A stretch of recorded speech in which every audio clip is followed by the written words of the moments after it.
Welcome back. In our second section of this lecture, we look at the sectional crisis, followed by the Civil War. And the sectional crisis, as you see here, is the crisis between North and South that led to the Civil War.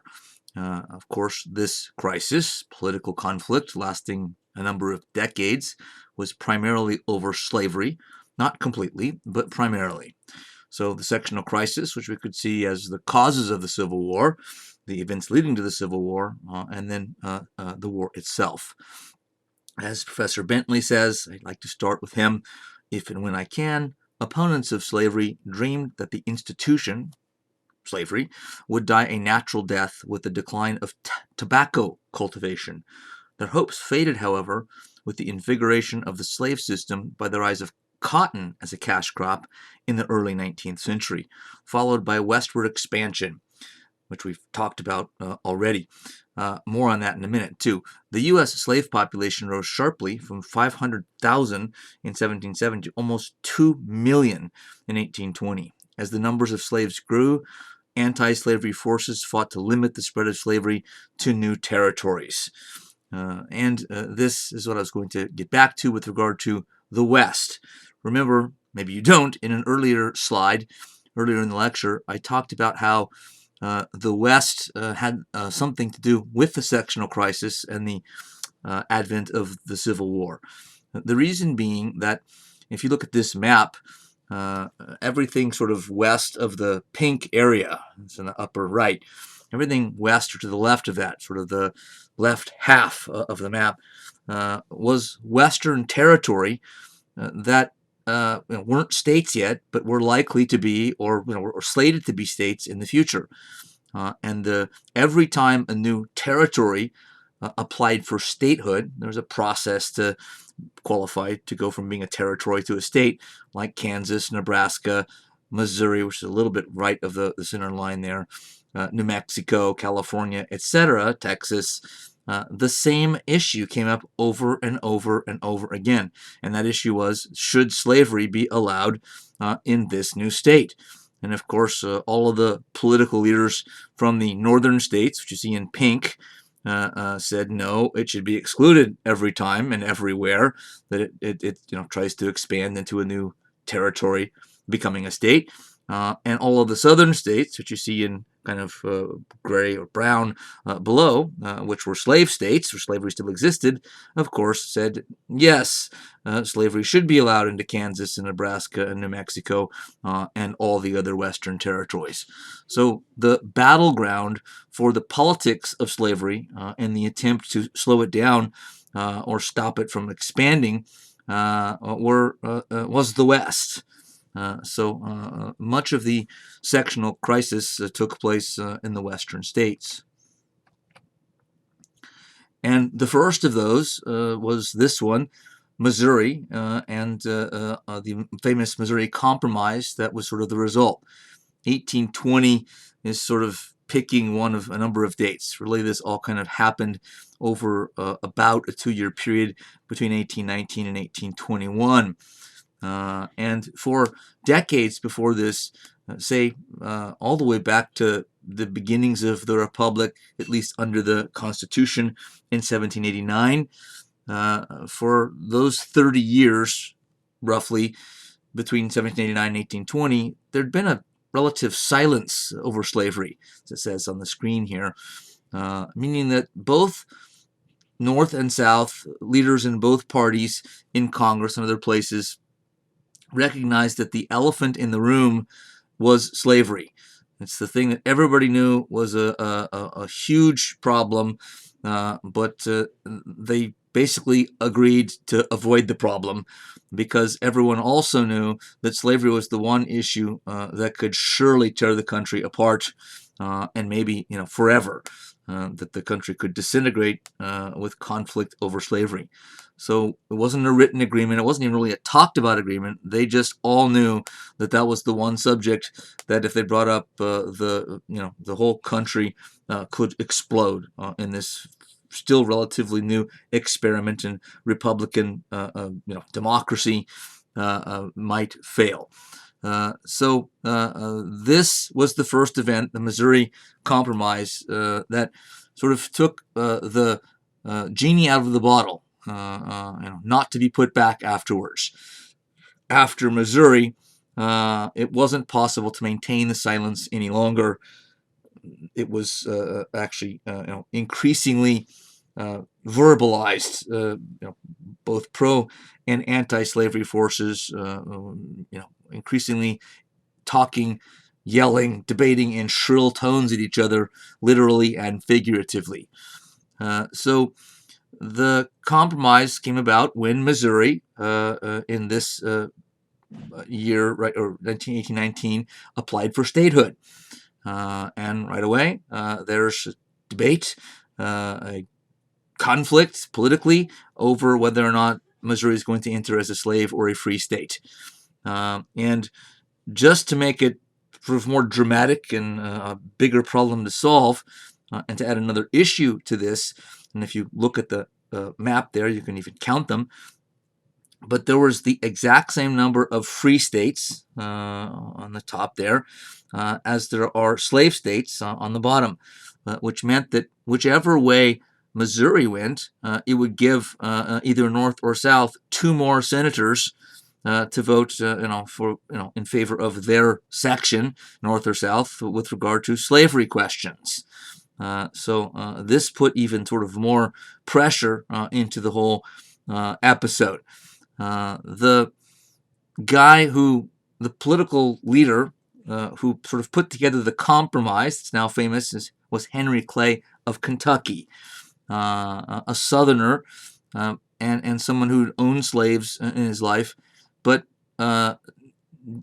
wasn't really wild about slavery and thought it, like Thomas Jefferson say before him, that it was going to have to eventually be done away with. He can be criticized, of course, for not going further than that and utterly denouncing it and devoting his career to ending slavery.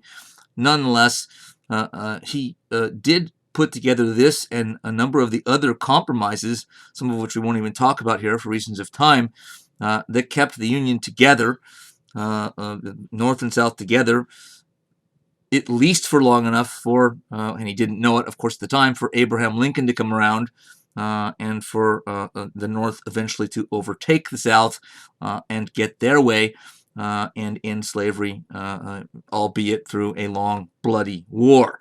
But that war happened because the Northern leaders, starting with Clay, at least you could argue, ending with Lincoln, kept sort of pushing Southern leaders further and further into a corner, and they finally lashed out by seceding from the Union and starting a civil war in 1861, about 40 years after this.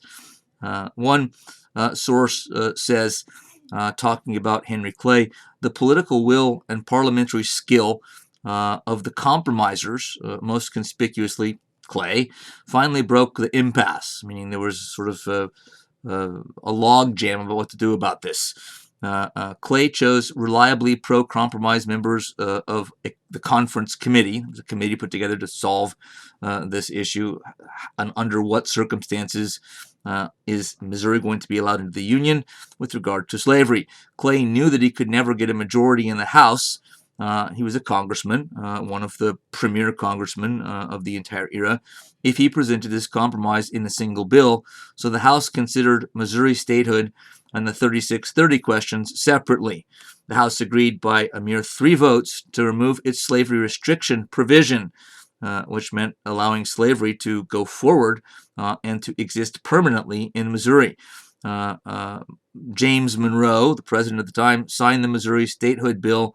The hard part was winning enough Southern votes to pass the Thomas Amendment, as it was known, which Clay managed by holding on to a majority, albeit slender, of 39 to 37 among House Southerners, the great bulk of votes coming from the border states. The compromise involved winning over a tiny minority of Northerners and a small majority of Southerners. Clay's brokered bargain brought national political peace, but the crisis hardened Northern and Southern positions on slavery. So it did get them through the crisis in terms of keeping the United States from splitting in 2. but political rancor and mistrust between northern and southern leaders actually was aggravated by this, not soothed. And that whole quote sort of speaks to something larger, which is true of every kind of issue and compromise that came about, after this on this issue, and that is that these bills were always ugly. They were always difficult to get through. Nobody really liked them. Even people that voted for and against them weren't happy with their vote much of the time, but thought it was better than the alternative. So there really wasn't a lot of good news here, and these things, starting with the Missouri Compromise, barely got through Congress. Clay was good at scraping together just enough votes, finding moderates on both North and South, moderates in both at this time the Whig Party, actually the potential Whig Party, dissident Democrats, and their opponents. So we'll see this kind of situation play out again. Whereby they're just trying to, in a sense, put a Band-Aid on a gaping wound to sort of move, to stall for time or buy time to figure out something else later on. And Clay was good at it, but this has all of the look of something that was kind of patched together. The final compromise, after, again, months of wrangling back and forth, saw Missouri enter the Union as a slave state, but in order to satisfy northern concerns that they were going to be behind by two senators to the south now, they, at the same time, brought Maine into the Union as a free state, all the way on the map there on the upper right, admitted as a free state, 1820, with an arrow pointing to Maine. There were no slaves in Maine, and it was so north of north that slavery wasn't even an issue there. Maine was on track to come into the Union sometime soon.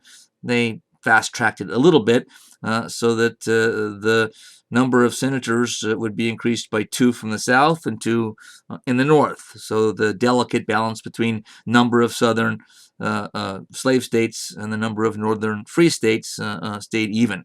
The second part of the compromise was an imaginary line was drawn at the southern border of Missouri at the 3630 coordinates, as you see on the map also there, with a box and an arrow, just above Arkansas territory. And what good did an imaginary line do? Well, it was supposed to solve this problem if and when it came up in the future to any territories further west of Missouri.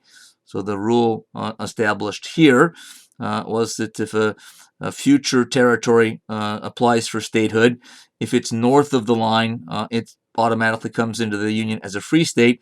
If it's south of the line, it automatically becomes a new state as a slave state. Right there you can see that this was a compromise, or a part of a compromise that wasn't likely to soothe either side. If you were adamantly anti-slavery or adamantly pro-slavery, an imaginary line wouldn't seem convincing as if the other side said, hey, sorry, you can't get what you want on this side of the line, because that was the agreement back in 1820, 1821. Oh, by the way, Thomas Jefferson, who was in retirement and had 6 years or so to live here, when he heard about the Missouri crisis, had the best, most memorable quip about it. Jefferson always had a facility with language, as we should already know, but he said the Missouri conflict is like a fire bell in the night. What he meant was this was an alarm going off, or should be an alarm going off, because this isn't going to end here. This is going to come back again and again and again. And of course, he ended up being right, although he didn't live to see that much more of it. And 30 years later, so I'm skipping ahead quite a bit, we see another compromise also orchestrated and put together mostly by Henry Clay, and it has a lot of the same features in a general sense that the one we just looked at did. And both of these compromises, the Missouri Compromise and the Compromise of 1850, remind me of a great quote from the 19th century German statesman Otto von Bismarck, a very quotable figure in history, who said, and this is not a verbatim quote, uh, I'm paraphrasing, but he said, legislation is like sausage. The less you know about how it's made, the better. And there was some humor in that, of course, but he meant it. So what does that mean? Well, like sausage, he's saying, if you're going to eat sausage, you like the taste of it, you don't really want to look and see how it's made and what's in it. Just enjoy it and don't think about those things. And he said passing laws, in the congressional or legislative body is kind of like sausage. If you get a law that works out for you, just smile and be happy and move on. You don't really want to know what went into it to sort of bring out bring about the result. And again, these compromises all had that kind of feel to them. Nobody was ever really comfortable with them. Nobody really liked them. Even those that voted for them usually did with great reluctance. And so similarities there. Clay's compromise in this case was a much tougher, more difficult one to achieve because this is a bigger issue in many ways. First of all, we're 30 years after Missouri, and tensions between the North and South had sort of gotten worse and worse and worse. So that made compromise harder. Plus, this was not just one state entering the Union or trying to. This was eventually going to be, it wasn't clear how many at the time, but several states, because this compromise came on the heels of the Mexican-American War that the United States won against Mexico, as we know, and the Mexican Cession, which we've already seen in a previous map. California, Arizona, New Mexico, Utah, Texas, and parts of other states. And so this was conflict, political debate over whether slavery was going to be allowed in all of those places, which became, again, several states eventually. Clay's compromise, and it wasn't just Henry Clay, there were others that worked on it. In fact, he had actually after he put together the basic components of the compromise, he had to step down because he was getting old, and this was actually his last real major political contribution in American history. Didn't have that many years to live after this, so he was exhausted by doing this, and much of the remaining legwork to get this through, passage in Congress, signed into law by the president, was done by Stephen Douglas, senator from Illinois, and others. But the gist of it sort of had these components to it. You see on the screen, including admitting California as a free state, and letting New Mexico and other places in the compromise territory decide for themselves what became known as popular sovereignty. It also brought in number 7, a tough fugitive slave law, which was taking from the Constitution, which had a fugitive slave clause, but it had not been really enforced. This now was something thrown in to get Southern congressmen to vote in favor of the compromise, because without it, they clearly thought there's not enough in here for us to want to compromise, to vote for this. So this was thrown in by Clay as a way to attract at least sort of moderate Southern leaders, because even though there's some things in here like admitting California as a free state, no questions asked, wasn't something that Southerners were happy about. The fugitive slave law would compensate for that, not monetarily, but give them something, that they could say, okay, we got this out of it. And what this meant was that the federal government was now going to pay for U.S. marshals or U.S. federal agents to track down runaway slaves who escaped from the slave South to the free North, and capture them and deliver them back up to their owners in South Carolina or Virginia, or wherever they were from. And abolitionists, opponents of slavery, all of them in the North, almost all of them in the North, were outraged by the new fugitive slave law, because many of them took pride in their community or their state or their church in the North, not only welcoming escaped slaves, but actually finding ways to sort of help them hide from U.S. officials and hide from slave owners that tried to capture escaped slaves on their own sometime. So this was a very difficult thing to pass, probably of much greater difficulty even than Missouri, and that wasn't easy either. The popular sovereignty concept we'll come back to when we get to Kansas, Kansas-Nebraska, but that meant that we're going to allow, and this was in the compromise, other than California, that would come in automatically as a free state. That was in the compromise. If you voted for this as a congressman, a majority yes vote meant California was automatically and forever a free state, no slavery there ever. But New Mexico and others, in the compromise, could decide for themselves, which means there'd be elections held in New Mexico and other territories/states, and the voters there would decide whether slavery would exist there or not. A one-time vote, and the result would be a lasting one. There wouldn't be another vote ever. A one-time vote, thumbs up or thumbs down on slavery. H.W. Brands, in a book about some of the crucial leaders at this time, including Henry Clay, a very recent book, said no one thought the Compromise of 1850 had spiked or ended sectional conflict forever. But Henry Clay understood that forever was a concept foreign to politics. The Compromise had bought years, as I said, perhaps even a decade or two. In politics, such an outcome was as much as any statesman could ask. So that's a somewhat maybe cynical sounding statement, but it's more or less true that he probably knew this wasn't going to last forever, but that it was the best that they were going to get without the country sort of exploding, in secession and possibly civil war, even in 1850, which was still 11 years away from the actual Civil War. But sometimes that wasn't clear. Sometimes it seemed like war was right around the corner, much earlier than 1861. Henry Clay himself said, dissolution of the Union and war are identical and inseparable. Such a war, we may search the pages of history, and none so furious, so bloody, so implacable, so exterminating, from the wars of Greece down, including those of the Commonwealth of England and the Revolution of France. None of them raged with such violence or was ever conducted with such bloodshed enormities as will that war which shall follow that disastrous event of dissolution. It's his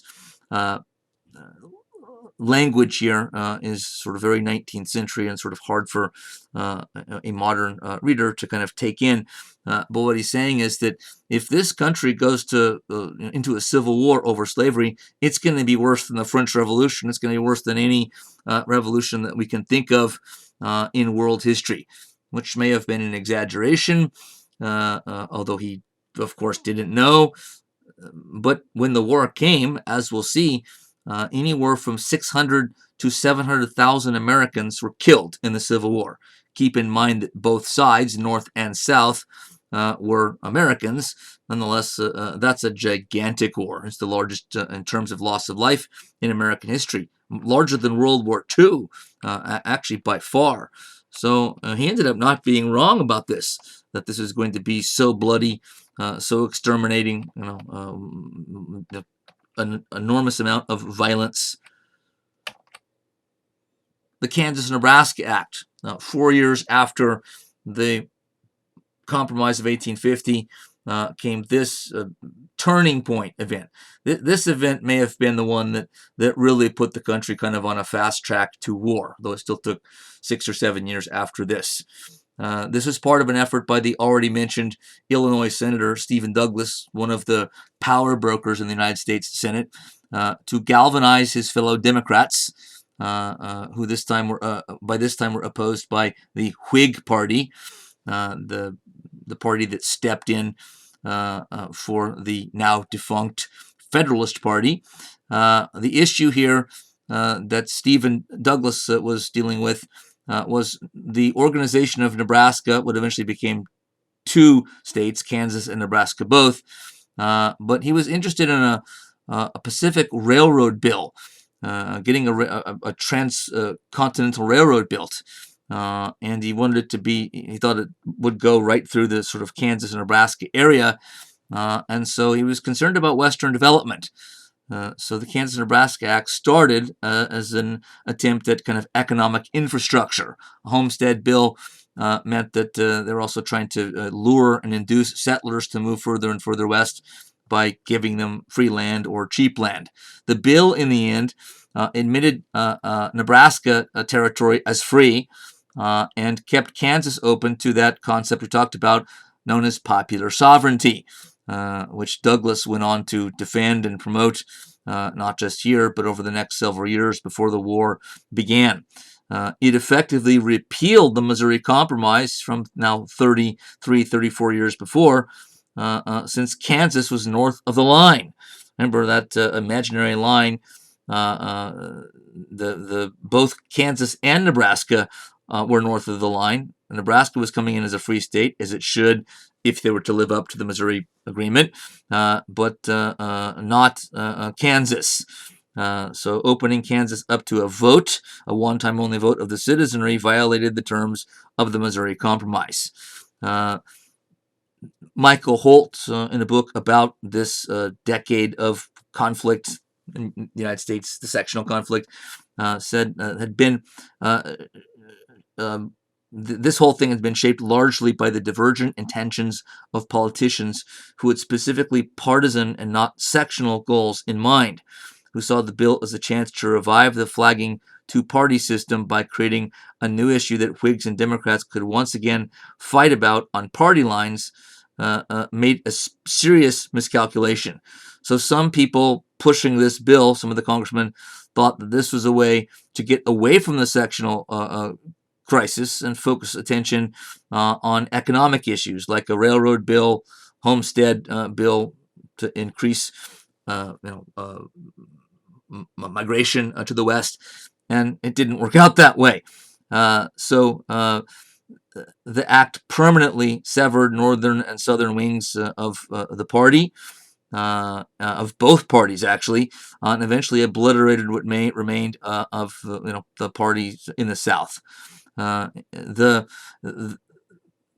Another way to sort of interpret what's being said here by Professor Holt is that as the sectional crisis grew in intensity through the 1820s, 30s, 40s, the 50s here, and on to the Civil War, more and more votes in Congress over issue after issue, bill after bill, were less and less divided along party lines, like, Democrats voting on one side, yes, and Whigs voting no on the other, etc., with maybe a few defections here and there on many bills.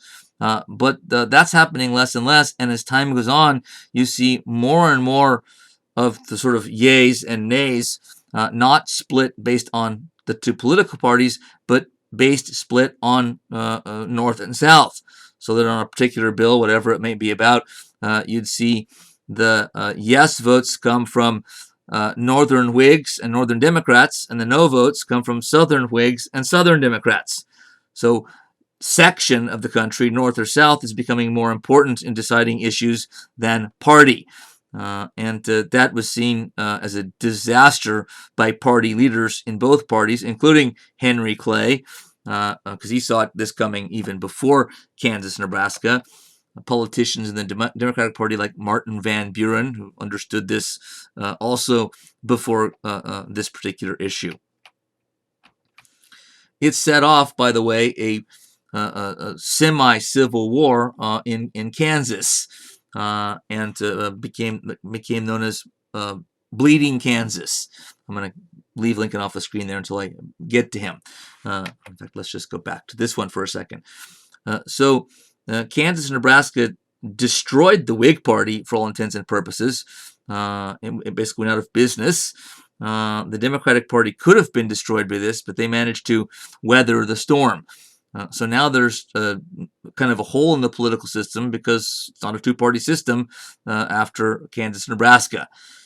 The Whigs didn't go automatically out of business, but they did more or less, and it wouldn't be very long before they were completely gone.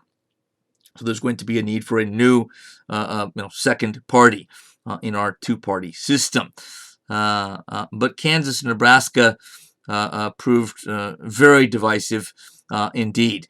And when the president at the time signed it into law, many Northerners, abolitionists, those who were most fervently anti-slavery and organized against slavery, that's what abolitionist meant, couldn't believe that this got signed into law. So the popular sovereignty conflict. This is always interesting because what Stephen Douglas did here was shrewd. He did the same thing over the previous compromise we looked at, but popular sovereignty saying, "Hey, we're just going to slavery. It's controversial. Well, let's just let the people in New Mexico or the people in Kansas here vote. And if a majority vote for not wanting slavery, then it's democracy. It's the American way. We vote, and the majority wins. And if it goes the other way, it's the way we do it in this country. Majority wins. What could be fairer? Isn't that fair? Well, no. Because just because a majority votes for something doesn't make it moral. It doesn't make it right. It can actually be hopelessly wrong. The framers of our Constitution, especially James Madison, were deeply concerned about the possibility of the tyranny of the majority.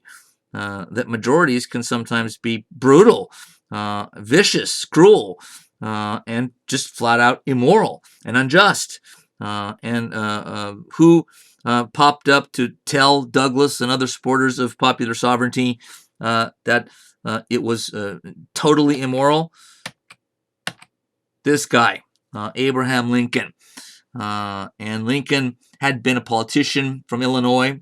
Stephen Douglas was a politician for a long time. He'd served one term in the House and Congress, and he'd been a mover and shaker in Illinois politics ever since, oftentimes campaigning for other political leaders, et cetera, et cetera. Held a number of sort of positions at the state level. He had been a successful lawyer before he went into politics, a self-trained lawyer, which you could do in those days, and was a guy with very little formal education. Lincoln, that is, you see here, but was sort of self-taught and was a dynamo, just full of effort and ambition to improve himself, and that he did. And he sort of was self-taught in all kinds of things. At one point, just out of curiosity and to kind of sharpen his mind, he decided he was going to master Euclid's elements, Euclidean geometry, and did. So Lincoln was a careful study, but a pretty quick study. When the war came, as president, he wanted to understand the military aspect of the war, and he started reading books on military strategy and basically became as adept at understanding it and talking about it as his generals. So Lincoln was self-taught, but make no mistake, this was a very, very bright guy, and for good reason. He's often considered our greatest president in history. Most historians believe so. The majority clearly do.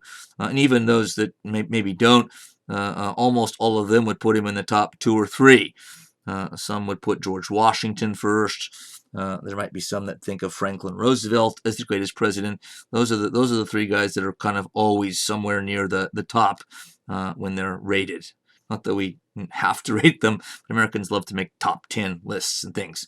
But I would agree that Lincoln is the greatest president in our history, with maybe George Washington coming in a very close second. So Sean Wilentz, a Princeton historian, another one of the greats currently, in a book on basically anti-slavery politicians like Lincoln in the North, says Lincoln's purposes always included gaining or maintaining political advantage, often enough by cagey and unexhilarating means. Although he was often unsuccessful, his political cunning was his strength and not a corrupting weakness. Pure-hearted radicals did not manipulate him into nobility, and much as he manipulated them to suit his own political aims, which as president were to save the Union and ensure that freedom and not slavery would prevail in the struggle of the house divided, meaning the country divided. Unless we understand this, none of Lincoln's philosophizing and none of his spare, arresting, and moving rhetoric makes sense. So what does this quote mean? doesn't exactly speak for itself, so I'll kind of unpack it for you here. What he's saying is that Lincoln was a politician through and through, and was more than willing to use kind of the typical cunning of politicians. Cunning means sort of willingness to sort of lie and find kind of sneaky and deceptive ways to win and get what you want. But he says in Lincoln's case it wasn't a corrupting weakness. Why? Because certainly Sean Wilentz can't be arguing that being a sort of a lying, cheating politician is a good thing, and he's not.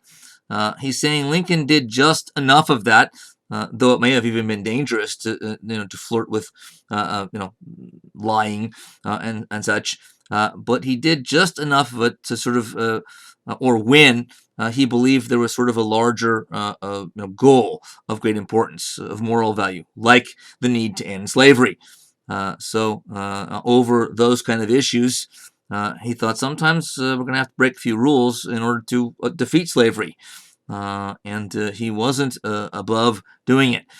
So Wilentz is actually giving him credit here and saying he could have been sort of this pure politician that never lied, but then he probably would have gotten nothing done. And slavery wouldn't have been ended. When it was, it might have probably would have taken longer. Another current historian, a very good one named Richard Brookhiser, says Lincoln was cautious because the American political system, from Jamestown through the Constitution, empowered slavery supporters as well as its opponents. Free institutions complicated the problem of slavery.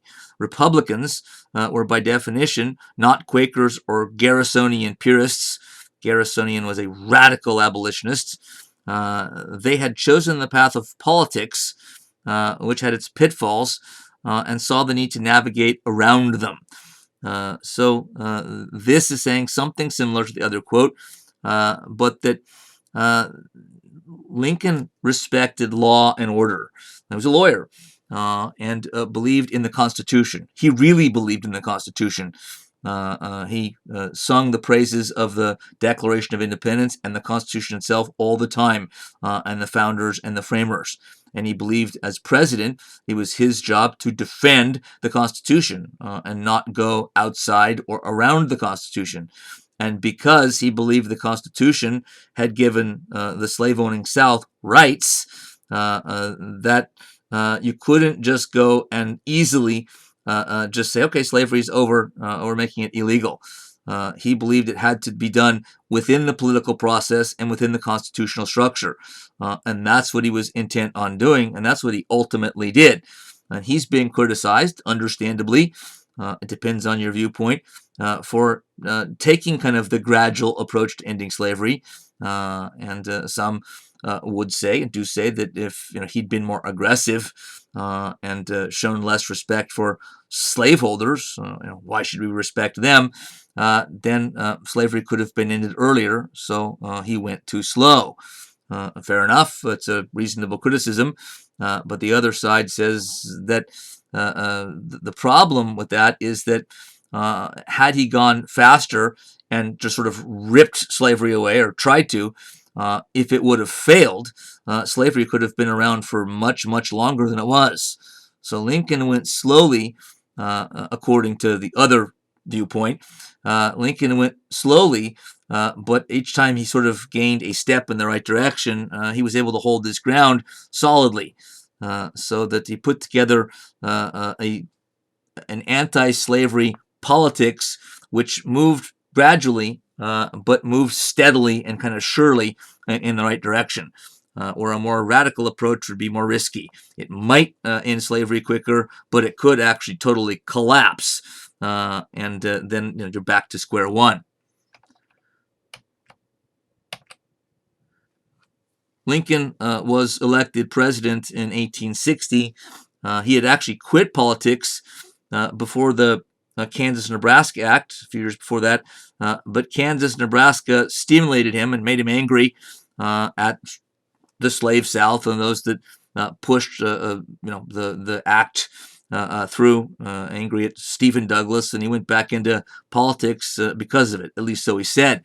He ran for a Senate seat in his state of Illinois in 1858 against Stephen Douglas. Douglas was the Democratic incumbent, and by this time, Lincoln was running as a member of a new party, the Republican Party. Today's GOP was born just before the Civil War, and Lincoln lost the Senate race to Stephen Douglas in 1858, which is incredible because 2 years later he ran for president and won. So quite a turnaround, and especially or extra remarkable since this is a brand new political party, only a few years old when it actually put someone in the White House.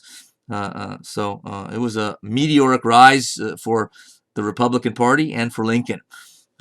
Professor Rourke, whose text I use sometimes, says the election of 1860 was like none other in American politics. It took place in the midst of the nation's severest crisis. 4 major candidates crowded the presidential field. Lincoln did not win because his opposition was Lincoln did not win because his opposition was splintered. Even if the votes of his 3 opponents had been combined, Lincoln still would have won. He won because his votes were concentrated in the free states, which contained a majority of electoral votes. So what's being said there, if you look at the map, you can see it. The southern or slave states were so divided about what to do in this election that they had 3 different candidates for president. So it looks as though Lincoln only won because the southern vote was divided into 3. But what this quote is saying is, if you look at the electoral votes there, Lincoln won with only northern votes, and that was enough because the higher population states like Pennsylvania and New York, Ohio, Indiana, Illinois were enough to overcome the South, even if it had been unified.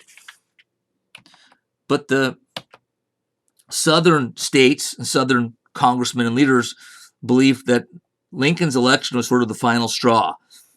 They saw Lincoln as basically an abolitionist, like William Lloyd Garrison or Frederick Douglass, which he wasn't. Lincoln didn't even like the abolitionists, at least until the Civil War, and he started to. Lincoln always had an open mind, was willing to change his mind and have his mind changed by someone, willing to listen, etc. And he finally warmed up to abolitionists like Garrison and Frederick Douglass, not Stephen Douglas. Frederick Douglass is the great African-American abolitionist, escaped slave, who had a brilliant career as a writer, a speaker, campaigning against slavery, coming from someone who knew its evils firsthand. William Lloyd Garrison was a white Bostonian, white New Englander, who was kind of a Bible-thumping abolitionist, and they worked together sometimes, Douglass and Garrison, but eventually had a falling out because Garrison's approach to abolition was so radical that he refused to participate in politics, refused to support any political party at all. And Frederick Douglass was much more practical to that and said that's crazy. We'll get nowhere. Slavery is not going to end. However imperfect the political parties are, however whatever flaws there might be in our constitutional system, and even in the Constitution itself, he believed in the system, at least its principles, and believed in the Declaration of Independence and the Constitution as the way to bring about the end of slavery, not as an obstacle to it. Now, again, one can disagree with that, and people did at the time and do now, but Frederick Douglass at least believed, as did Abraham Lincoln, and that's why Douglass eventually came to support Lincoln, that the Constitution and the Declaration of Independence can and should be used to end slavery and shouldn't be thought of as obstacles to ending it. And this is the direction that basically Lincoln did move.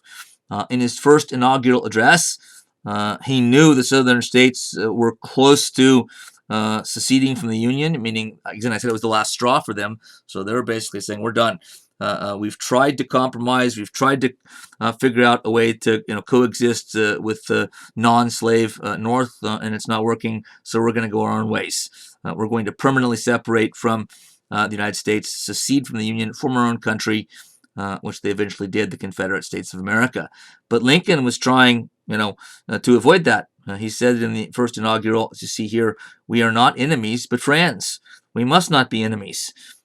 He said we're fellow citizens of the United States. So he was trying to stop the southern states from even, from going through with what they were threatening to do and were close to doing. He also said in that same speech, first inaugural address, I have no purpose directly or indirectly to interfere with the institution of slavery in the states where it exists. I believe I have no lawful right to do so, and I have no inclination to do so. And he said there needs to be no bloodshed or violence, and there won't be unless it's forced on us. So, and he really meant that. Remember, he was sticking to the law and the Constitution as he read it, and believed that he couldn't just run roughshod over what the southern states saw as their own rights. And so he still was kind of doing things gradually at this point. But there is a warning in that last statement there, saying, I don't want a war. I think we should be friends, and I'm not going to make war or have a war unless you start shooting first. So if you secede from the Union and start a war, then there'll be a war. Otherwise, I'd like to avoid it. But of course, the southern states did in the end secede, one after another. The Deep South states, starting with South Carolina, left the Union between December of 1860 and early the following year. The Upper South, or sort of border states, left in the spring of the following year, April, May. Virginia in April, North Carolina in May, as you can see from the map here. And war was on. The Confederate States of America formed their own country, the written constitution, surprise, surprise, much like the American Constitution, a president, two houses of Congress, a Supreme Court, etc., although it was not nearly as democratic as the American Constitution, which shouldn't be a surprise either, because they're hell-bent on maintaining slavery, which is not about democracy. But there were federal facilities, federal military facilities in the South, and they got fired on by Confederate Southern forces. The fort Sumter's Fort in Charleston Harbor, just in the harbor in Charleston, South Carolina, was fired on by Confederate forces, and that is usually seen as the beginning of the Civil War. That did what Lincoln had warned. If you fire at us, then I'm going to defend the country, and I will make war on you. So if you start it, there'll be a war. And they did. So there's a war. Across 5 Aprils, the Civil War, starting in April of 1861, ending in roughly April of 1865. There's a book from long ago with that dramatic title. So a 4-year bloody conflict, as I said, that saw about 600, possibly 700,000 Americans killed. You have to estimate because of lack of modern record keeping at the time. We have some records, but they're not entirely clear in all cases, and they're in some ways incomplete. The North had a huge advantage. A number of huge advantages. But if you consider sort of resources as one advantage, they definitely had it. This chart, to me, is almost everything you need to know about why the North and Lincoln won the Civil War and ultimately defeated the Southern states, the Confederacy. We'll look at the resource disparity. It's overwhelming. I'm not even going to go through those, but in some of those categories, look at how one-sided it is. Iron production, 94% to 6%. Right? You think iron production, think like iron and steel could be kind of important in war in the modern world. Guns, artillery, cannons, cannonballs, shells. Yeah, bullets, 94 to 6, and basically down the line in terms of economic production. Production of agriculture, livestock, everything. The Union had a population advantage as well. So there are other explanations as to why the North won the Civil War in the end, and they're all or many of them have their merits, or probably a partial explanation. But I still think this, however mundane this is, it's kind of boring to say, well, the reason one side won is because they had more resources. I just think it's true. That those are just overwhelming numbers right there. Looking at the campaigns and battles of the Civil War from this map, you don't need to memorize the map, thankfully for you. There's kind of two things I'd like you to take out of this. First of all, to recognize, though it doesn't say this on the map, but that's why it's important to listen to these lectures and write things down if you can. But there were two major theaters of operation in the war, the Eastern Theater and the Western Theater. And the reason I think it needs some explaining is Eastern Theater, is what it says it is. So the area in gray on the right side of the map, closest to the blue ocean and water, where the original colonies were up and down the Atlantic seaboard, that's the Eastern Theater of War. So from Washington, D.C., all the way down into the south to Georgia and beyond. But the Western Theater is not California, New Mexico, and Utah. It's the area around the Mississippi River. Can't say it. Mississippi River, which you can see on the map where it says in the gray area further to the left of the map in blue, Vicksburg Campaign. The Vicksburg Campaign took place on the Mississippi.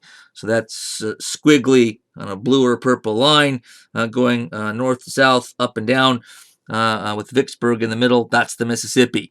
So the theater of war known as the Western Theater was the combat operations that took place not just on the Mississippi, but in that general area from north to south. From Cairo, where the sort of three rivers break away from each other, right up there in blue, you can see Cairo, Illinois, all the way down to New Orleans at the bottom of the map, in Louisiana. So Eastern Theater, Western Theater. There were some military operations on a much smaller scale in places like California and New Mexico, but that's not what historians mean when they talk about the Western Theater of Operations. They're talking about the Mississippi. The other thing I want you to remember from this map is that, amazingly, this doesn't happen in warfare too often, what it ended up being the capitals of both countries, the U.S. and the Confederacy, enemies of each other, the capitals were like 70, 80 miles away from each other. In the upper right, you can see Washington in blue, Washington, D.C. And if you go down into the gray, almost directly below it, if you go down a little bit, on the red dot, you see Richmond. Richmond, Virginia, became the capital of the Confederacy. It had originally been further south, and for reasons I won't get into, they moved it there. But it helps explain why, if you study the Civil War, and even study it in our class just here, so many battles took place in Virginia. In warfare, countries usually try to protect their capital for good reason. And so because the capitals aren't very far apart, there are many, many battles throughout the entire 4 years of the war, right in that little area of Virginia, south of Washington, D.C., and north of Richmond, Virginia. The only good news in that is if you ever want to visit Civil War battlefields, which are museums now basically, you go to Virginia, and I've done it, and you can visit like 6 battlefields in one day, all of them major famous battles from the war, and some of which took place a couple years apart from each other, but almost in the same line. You can sort of drive, okay, let's go 15 minutes to this one, and now 20 minutes over to that one. They're a stone's throw from each other because so much fighting took place between the two capitals. The Union got off to a very slow, poor start. They were overconfident. Abraham Lincoln wasn't, but Northern leaders overall were overconfident. They thought of the Confederates, the Southerners, as they thought of them sort of how the British thought of the American colonists when they were fighting them at first. Oh, these we're gonna, this sort of ragtag group of Americans, we're just gonna run right over them. That's sort of what was thought. That's not what happened, and it took a year basically to win a major battle at all. The commander Robert E. Lee, who commanded the most important army on the Southern Confederate side, most important general in the war on the Confederate side, just kept winning battle after battle after battle. Lincoln was depressed for a while. A lot of leaders were, because things looked gloomy indeed. The first big victory was the bloodiest single day of the war, Battle of Antietam, 1862. Nearly 6,000 men killed on that day, another 17,000 wounded in one day. Bigger casualties here than the Americans suffered on D-Day, June 6, 1944, in World War II. So this is a bigger battle than D-Day. But it was actually it was a huge battle in terms of number of troops fighting and killed and wounded. But it ended up being only a minor victory for the North. It was a victory, and they needed one badly, so it's one of those, okay, I'll take it. But they barely won even this battle. But Lincoln was waiting for a victory, however limited, to unleash or sort of lay out his Emancipation Proclamation, which he did on the heels of Antietam. Now, as James McPherson, who wrote a book called Battle Cry of Freedom, which is, I think, still to this day the greatest single volume on the Civil War. He's one of the greatest experts on the Civil War. But he said now Lincoln had become convinced of the necessity of the forcible abolition of slavery and had begun to draft a proclamation of emancipation. This government cannot much longer play a game where it staked all and its enemies stake nothing. Those enemies must understand that they cannot experiment for 10 years trying to destroy the government, and if they fail, still come back to the Union unhurt. So Lincoln got to a point where he believed the time had come to teach the South a lesson, but also his moral thinking had changed. And he had been, as I said earlier, talking to abolitionists like Douglas and Garrison, inviting them to the White House. And he'd always hated slavery, detested it, but they surely had some influence on him turning this war into a war to permanently end slavery. Remember, at the beginning, he was saying that that's not what he was doing on Inauguration Day. He also had said that he was fighting the war to preserve the Union, not to end slavery. And again, he hated slavery, but he was doing kind of the go slow, sort of gradual approach. But the war itself, the vehemence and success with which the South fought for so long, and other considerations, moral, economic, political, led him to finally issue the Emancipation Proclamation, which was sort of the first step to ending slavery in the country for good, assuming they won the war, which wasn't clear yet. But it became clearer and clearer from this point on. The Battle of Gettysburg, the biggest battle of the Civil War, between July 1st and July 3rd, 1863, in the middle of the war, is often seen as the high water mark of the Confederacy, which sort of means this is the turning point, that the Confederacy, the South, was winning right here. And at this gigantic, biggest battle of the war, they lost. And from there, you can see things to sort of tilt gradually downhill, and they start to lose momentum and start losing the war. It still took 2 years after this to totally defeat them, and it wasn't clear at the time that this was the turning point, at least the turning point. But in retrospect, it's pretty clear that this and the Vicksburg campaign in the Western Theater that ended a day after this with the victory for the U.S. over the Confederacy, those two things were kind of a 1-2 punch to the South. 23,000 Union casualties, which means dead and wounded at Gettysburg, 28,000 Confederate casualties. This is a battle that took place in southern Pennsylvania, one of the very few times in the war and the only time that a major battle was fought outside the South. But it was sort of barely north of Virginia, just into southern Pennsylvania. And Robert E. Lee, the Confederate general, was defeated here in a big way. And he made some mistakes in the battle that have been talked about, debated how he made such mistakes when he was normally a better decision maker than this. We're not going to get into it here, but it certainly put the United States and Lincoln and Americans' cause of keeping the Union together, or bringing it back together, and ending slavery in better shape than it had been before. A number of months after the battle at Gettysburg, again the largest battle of the Civil War, Lincoln went back to Gettysburg to make a speech to honor those that lost their lives at Gettysburg, and this became probably Lincoln's most famous and probably his greatest speech ever. And the Gettysburg Address is an incredible speech, and it's a short one. He delivered it in a couple of minutes, but it shows some of the gifts that this man had for oratory and language. He's seen as one of the great speech makers in American political history, and maybe the greatest. And you can see it in many speeches, but this one in particular.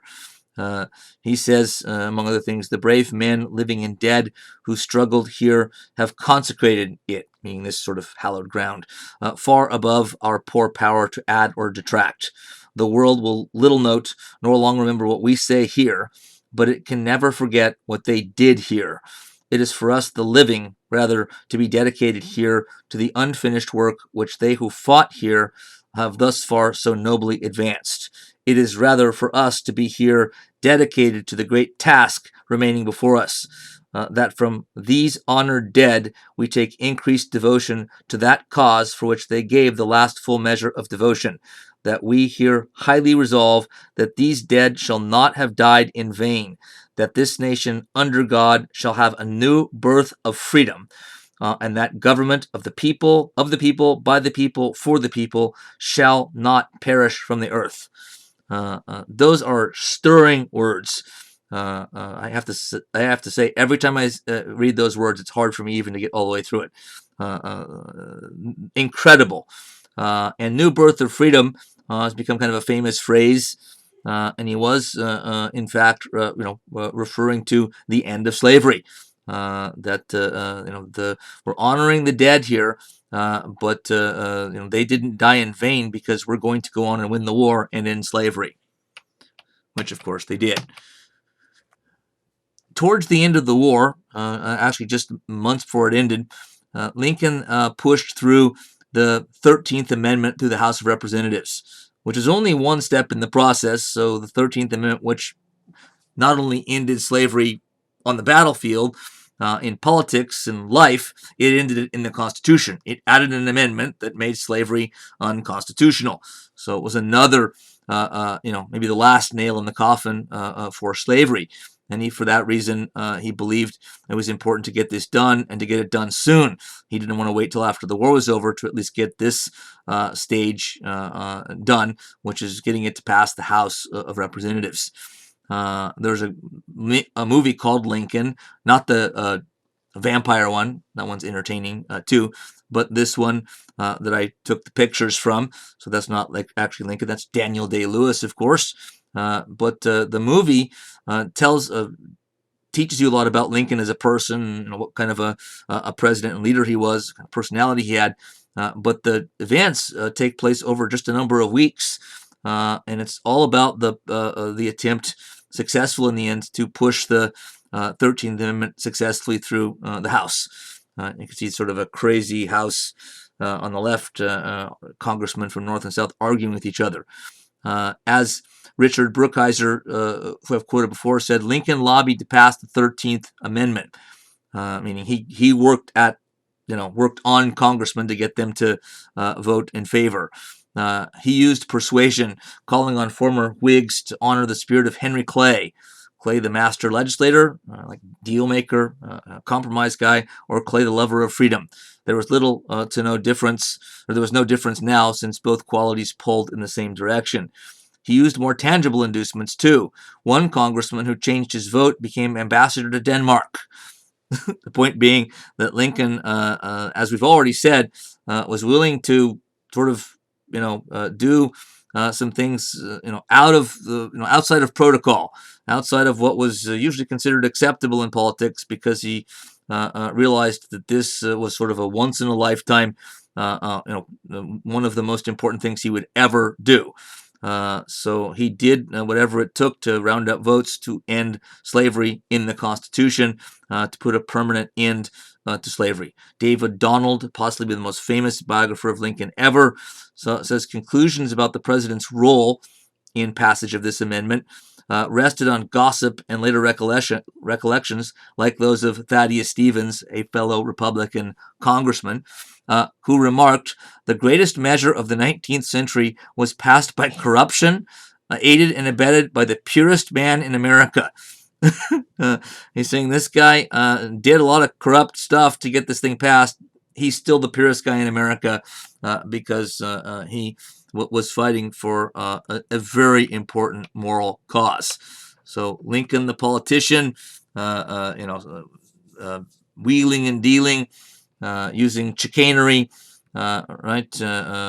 twisting people's arms, giving them rewards, whatever it took to line up enough votes to get this passed.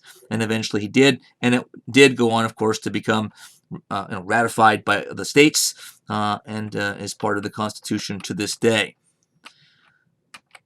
Lincoln had to run for re-election in the fall of 1864, and the inauguration of a new president didn't come until March in those days. It comes in January these days, and this is his second inaugural address. And this is the last slide here. Oh, there's one more, but I'm going to read this again because you see a lot of things about Lincoln in his, certainly once again his facility with language. But there's a few other things in here as well. He was talking about North and South, Confederates, Southerners, and Northerners. Both read the same Bible and pray to the same God, and each invokes his aid against the other. It may seem strange that any men should dare to ask a just God's assistance in wringing their bread from the sweat of another man's faces. But let us judge not, that we be not judged. The prayers of both could not be answered. That of neither has been answered fully. The Almighty has his own purposes. Woe unto the world because of offenses, for it must needs be that offenses come. But woe to that man by whom the offense cometh.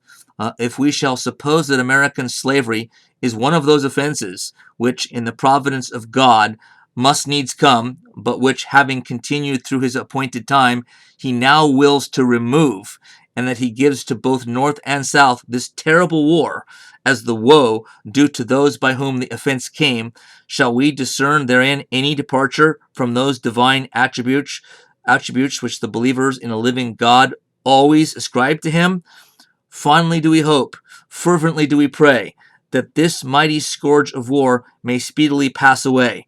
Yet if God wills that it continue until all the wealth piled by the bondsmen's, meaning slaves, 250 years of unrequited toil shall be sunk, and until every drop of blood drawn with the lash, meaning the whip applied to slaves, until every drop of blood drawn with the lash shall be paid by another drawn with the sword, as was said 3,000 years ago, so still it must be said, the judgments of the Lord are true and righteous altogether. Lincoln is getting very biblical here, and doing so, saying, if it requires hundreds of thousands to die to end slavery, then so be it. We have God on our side because we are ending a monstrous evil. If that's what it comes to, and it already gone a long ways in that direction, then so be it. He ends with the words, "With malice toward none, with charity for all, with firmness in the right, as God gives us to see the right, let us strive on to finish the work we are in, to bind up the nation's wounds, to care for him who shall have borne the battle, and for his widow and his orphan, to do all which may achieve and cherish a just and lasting peace among ourselves and with all nations." If only we had leaders like this today. My one editorial comment here. The surrender, the end of the war came in April at a place called Appomattox Courthouse, Virginia, where Robert E. Lee, you see in the drawing here in the gray, shaking hands with Ulysses S. Grant, the general, most powerful one on the Northern Union side by this time. But Lee handed his sword to Grant in kind of old-fashioned chivalric fashion, and the two were pleasant to each other and respectful to each other. Grant didn't even take Lee captive. He let him ride off on his horse after he took his sword. So why such cordiality among enemies? These guys had been fighting each other brutally, shedding each other's blood on their soldiers' blood for years. Keep in mind, these are both Americans. Robert E. Lee had been an officer in the U.S.